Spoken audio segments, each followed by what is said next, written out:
llibre ens fa lliures. I per això és tan important llegir, perquè pots parlar millor. Els nens se'ls ha d'educar des de petits que llegeixin. Tothom hauríem de llegir molt, molt. És un dels dies importants de l'any per Catalunya. Evidentment, tret de qualsevol ideologia política, sempre a part, és un dia important pels catalans i crec que és bo mantindre'l viu i participar. A Tarragona, a més, ho unim a la tradició castellera i, per tant, és una diada molt distreta, molt interessant i que crec que és important mantindre viu. Bueno, a mi m'agrada molt personalment perquè és un dia d'una alta cultura per part de Catalunya i crec que la gent surti al carrer és molt bonic. Sant Jordi jo crec que és un tret identificatiu de Catalunya, que és un símbol de la nostra cultura, la rosa, el llibre i a més doncs, els castells el mateix. No? Crec que és una cosa que ens defineix i que ens diferencia d'altres persones, d'altres cultures. Bueno, pues es un día muy bonito porque se celebra un tema cultural y con mucha antigüedad en Cataluña, tiene mucha trascendencia. És un dia especial, normal, i que tot el poble de Catalunya ho celebrem amb molt d'orgull. Sí, además es un día bonito, es un día muy duro, de muchas horas, mucho trabajo, pero es que solo dura un día. Me suposa una gran inversió de temps, d'esforç, de personal, però alhora és una gran satisfacció.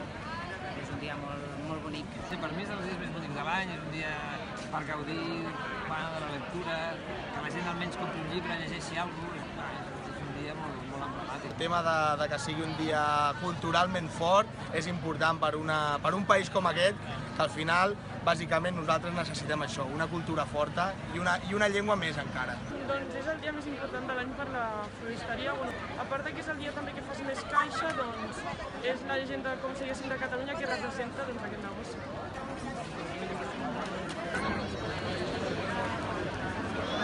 Sí, esperamos vender más, porque por lo menos no llueve, que el año pasado llovió. Sí, perquè al ser diumenge i creien que ens aniria malament i ens ha anat com l'any passat, doncs sí que és bé. Un format digital per comoditat i per preu.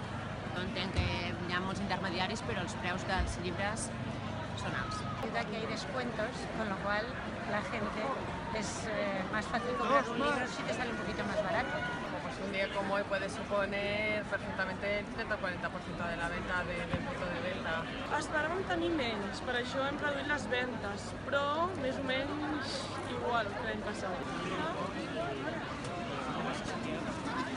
Ja està, gràcies. Tot el que és local, competir amb les grans, podríem dir produccions, és molt complicat. Perquè és un somni. Jo he passat d'una banda a l'altra del tauler. Els autors avui tenim l'ocasió de poder parlar amb el nostre lector, la nostra lectora. És posar en contacte el que fa un escriptor que està tancadet, sol a casa, amb l'exterior, que és el lector.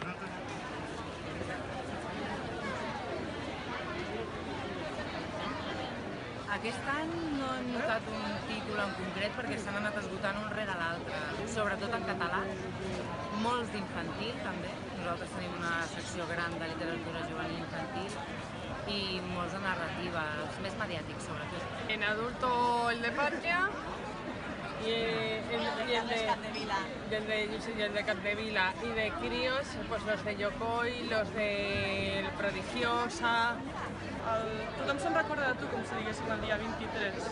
Hombre, yo pienso que es una cosa tradicional que no hay que perderla nunca. Días del libro son más días de libreros que no de cultura. El dia més important és el dia que acabes el que has escrit. A veure, suposo que gent que també busca un altre tipus de llibre que no és el típic llibre de Tarragona, no? És un llibre una mica anti-cometes tarragonines. El que determina és la primera. Si la primera va bé, llavors sempre hi ha una segona. Al final haurien de llegir molt més, haurien d'utilitzar els llibres, que els llibres és una eina molt forta i que sigui avui que tothom vagi i compri un llibre perquè és Sant Jordi, no m'agrada gaire. És essencial el llibre. El llibre ens fa lliures. Està bé perquè crec que s'ha de trencar amb això de que el noi només li regales el llibre i la noia només la rosa. Crec que està molt bé que es pugui regalar totes dues coses a tothom. Gustos, els colors, però sempre d'un autor català.